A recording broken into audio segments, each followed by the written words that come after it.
एकनाथ शिंदेंनी घेतली मुख्यमंत्री देवेंद्र फडणवीसांची भेट। भेटीमध्ये मंत्रिमंडळ विस्ताराबाबत चर्चा झाल्याची शक्यता। महायुतीचा मंत्रिमंडळ विस्तार पुन्हा लांबला। आता 15 डिसेंबरला नागपूरमध्ये शपथविधी। न्यूज 18 लोकमतला सूत्रांची माहिती।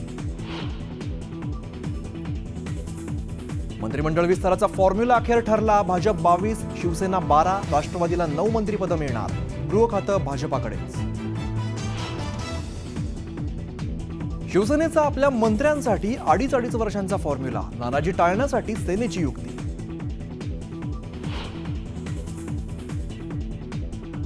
दोन्ही राष्ट्रवादींनी एकत्र यावं। जी कार्यकर्त्यांची इच्छा तीच माझी इच्छा। रोहित पवारांची आई सुनंदा पवारांची इच्छा। शरद पवारांचे 5 खासदार फोडा तरच केंद्रामध्ये मंत्रीपद, असं भाजपाने अजितदादा आणि पटेलांना सांगितलंय। संजय राऊतांचा खळबळजनक आरोप। तर शरद पवार भाजपासोबत जाणार नाहीत, राऊतांचा विश्वास। पालिका निवडणुका स्वतंत्र लढायला हव्यात। पालिका स्वबळावरती लढण्याचे संजय राऊतांचे संकेत। तर नैराश्येतून राऊतांचा एकला चलोरेचा नारा। वडेट्टीवारांची टीका। हिंदुहिताची भाषा करणारे भाजप नेते रेल्वेने दादरमधील मंदिराला दिलेल्या नोटिशीवरती गप्प का? उद्धव ठाकरेंनी विचारला सवाल। तुम्ही आम्हाला हिंदुत्व शिकवू नका, भाजप नेत्यांचा पलटवार।